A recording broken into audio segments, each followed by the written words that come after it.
The story is set in a world grappling with a unique and terrifying epidemic. This epidemic, which has baffled scientists and experts for over 8 years, is spread through language and speech, making communication dangerous. The main symptom of the disease begins with a high fever, eventually causing the afflicted to speak incoherently, descending into madness. As a precaution, people have resorted to wearing headsets constantly, as the disease can be transmitted by hearing the speech of the infected. Those affected by the illness, known as jabbers, are swiftly quarantined and forcibly separated from their families, leading to public outrage and distress. The story introduces Murat, a linguist whose life has been profoundly altered by the pandemic. Isolated and lonely, he lives with his mother in an apartment, his life reduced to a series of cautious routines. Each day, Murat meticulously checks his temperature, a ritual that underscores the constant fear of infection. One day, Murat's attention is drawn to Sul, a young woman immersed in a book at a bus stop. Time seems to stand still as Murat is captivated by her presence. However, the moment is broken when she notices his prolonged gaze. Realizing he's been staring, Murat awkwardly shouts that no bus is coming and quickly departs, heading back home. The narrative continues as Murat, despite his reluctance, leaves his home to buy soap for his mother. While at the supermarket, he encounters an old woman who suddenly turns around and speaks incoherently, a clear sign of being a jabber.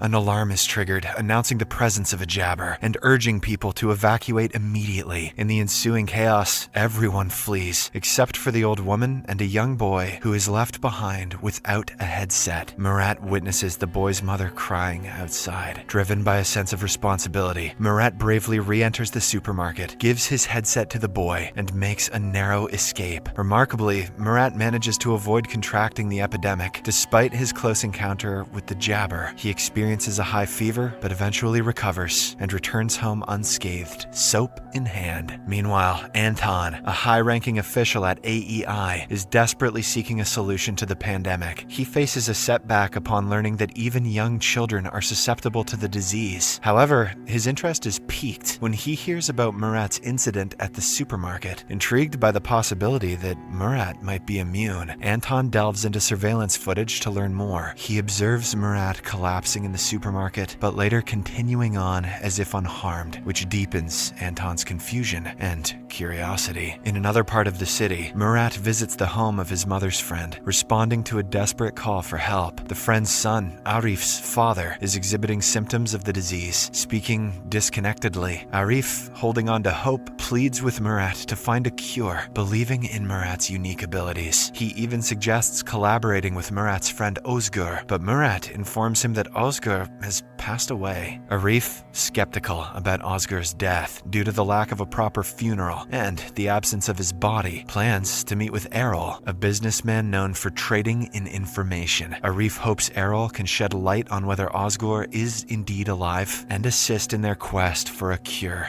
Meanwhile, Anton takes a deep dive into investigating the mysterious case of the headset left with a child at the supermarket. He discovers that the headset belongs to Murat, a linguist who was working on the pandemic case, but vanished after a disastrous fire that claimed the lives of his team. Intrigued, Anton intensifies his investigation. Delving further, Anton uncovers records of Murat visiting the emergency room with severe fever more than 12 times. Using video footage from the supermarket, along with a temperature detector, Anton confirms his suspicions. Murat is immune to the pandemic. He deduces this from the fact that Murat has surpassed the critical threshold of 4 high fever encounters, a significant discovery given Murat's 12 instances. In the meantime, Murat, spurred by Arif's belief in Ozgur's survival, decides to investigate further. He meets a businessman who offers them access to AEI's resources, allowing them to gather information independently and save costs. With newfound determination, Murat boldly infiltrates the AEI headquarters and navigates his way to the information hub downstairs. There, Murat searches for Ozgur's name and is initially disheartened to find records indicating his death. He clicks on the autopsy damage, expecting the worst, but is surprised to see an unrecognizable burnt face with no identifiable tattoo on the wrist. This absence of a tattoo, which Murat knows his friend had, rekindles his hope that Osgur might still be alive. Before leaving the hub room, Murat impulsively searches for his own name in the database. To his shock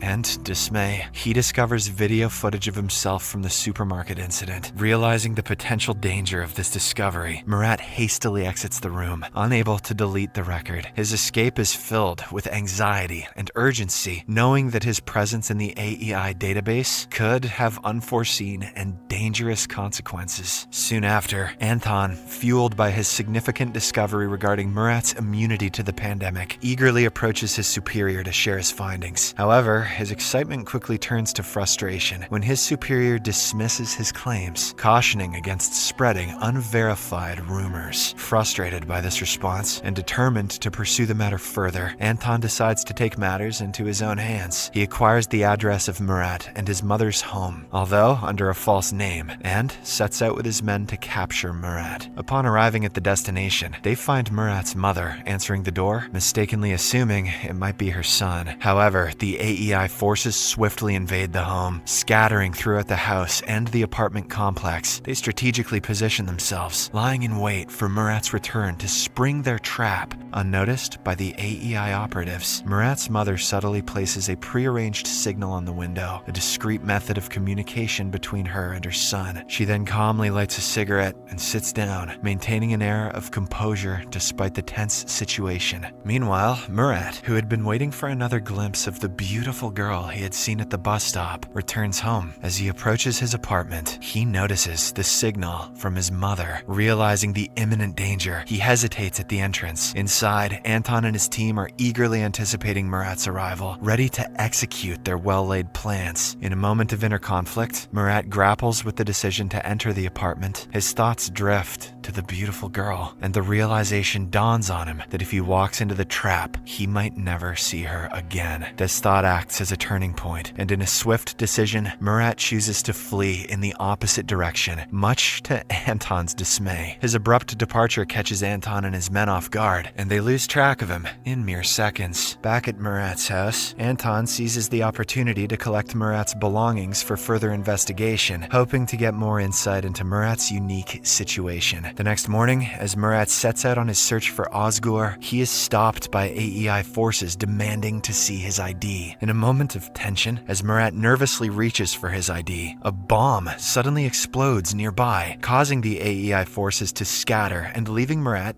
unattended. Seizing the moment, Murat heads to a location where he believes he might find Osgur. However, his hopes are dashed when he discovers Osgur is not there. Speaking with the man who made Osgur's distinctive tattoo, Murat learns that since Osgur's death, others have been imitating the tattoo, diminishing his chances of finding Osgur. Meanwhile, Anton meticulously reviews tape recordings overnight and stumbles upon a recording of Murat claiming that he is incapable of jabbering, even if he wanted to. This revelation prompts Anton to rush to AEI to share his findings with a colleague. However, upon his arrival, Anton is informed that his boss Fazil is waiting for him. In a confrontational meeting, Fazil sternly instructs him to withdraw from the case. During this time, Murat finds comfort in a conversation with an old man who offers him a drink. As they share this moment, the old man tries to alleviate Murat's guilt over his wife's tragic death, which occurred after she was affected by the pandemic. He reassures Murat that it wasn't his fault. Murat listens in silence, eventually sharing his plans to venture into Zone 6 in his relentless search for Osgur. Soon, Murat seeks the help of Errol, a man introduced to him by Arif. Errol is known for his willingness to do anything for money, and Murat needs him to create a false ID. They arrange to meet the following day. Afterward, Murat visits Arif's house, where he expresses his determination to find Osgur and their shared goal of discovering a cure for the epidemic. Before he leaves, Arif's grandmother generously gives him some money, while his mother, having no cash, gives him her necklace as a token of support. However, their movements do not go unnoticed. One of Anton's men spots Murat and promptly informs Anton, who instructs his team to tail him discreetly. The next day, Murat meets Errol as planned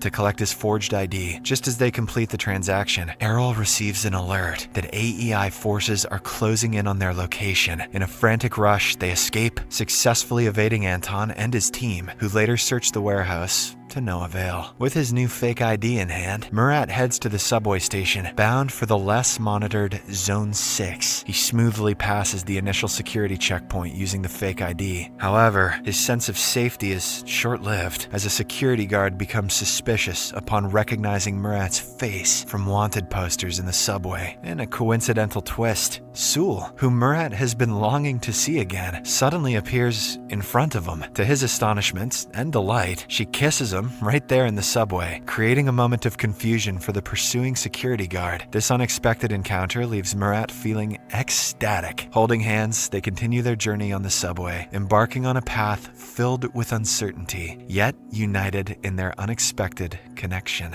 Murat and Sewell, having left the bus stop, navigate through menacing people and areas until they find a secluded rooftop where they can talk privately. On the rooftop, Murat, preoccupied with his quest to find Osgur, is about to leave when Sewell insists he stay for a meal. During their conversation, he learns her name and he expresses gratitude for her assistance earlier. Sewell then reveals her true intentions. She had been following Murat purposefully, hoping to recruit him into her team, P1, which is dedicated to finding a cure for the pandemic. Surprised by this revelation, Murat abruptly leaves, not allowing her to finish explaining. Later, Murat returns to the home he shares with his wife, where he is flooded with memories as he wanders through each room. That night, he dreams of himself torn between his wife and Sewell, symbolizing his internal conflict. The next morning, Murat's search for Osgur takes an unexpected turn when he is kidnapped by masked individuals who question his identity and affiliation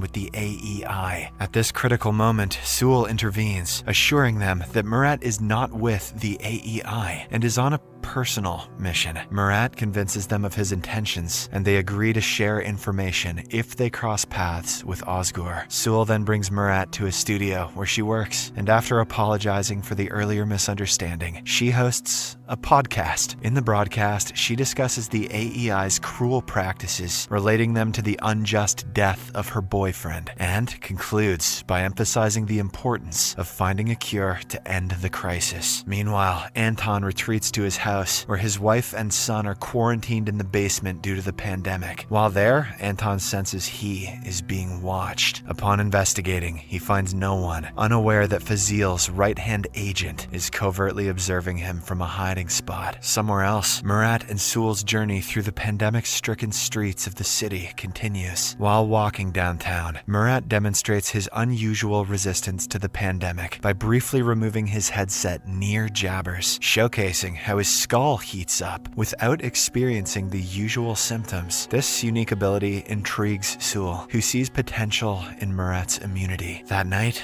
Murat stays at the studio with Sewell, and upon waking up the next morning, he finds himself surrounded by the team Sewell had mentioned. The team members introduce themselves and request Murat's assistance. Initially hesitant, Murat warms up to the idea when Sewell assures him that joining the team could aid in his quest to find Osgur. As part of their ongoing search for Osgur, Murat and Sewell come across a hotel displaying the symbol that Murat associates with Osgur. They decide to investigate by entering the hotel and seeking an audience with the hotel's boss. However, their encounter quickly turns dangerous. In a moment of quick thinking, Murat leverages his past experience and knowledge of recording voices to offer the boss a rare tape. This move impresses the boss, diffusing the tension and earning them a chance to sit and talk. As Murat and Sewell are about to explain their quest for Osgur, their conversation is interrupted by a lady entering the room to deliver an item and collect payment. After she leaves, the boss encourages them to continue. Murat and Sewell reveal their search for the person associated with the symbol they possess. To their surprise, the boss informs them that the lady who just left was the one who brought the symbol to the hotel. Reacting quickly, Murat and Sewell rush outside to catch the lady, but they are too late. She drives away, showing no interest in engaging with them. This missed opportunity leaves Murat and Sewell with more questions than answers as they continue their journey in the uncertain and dangerous world.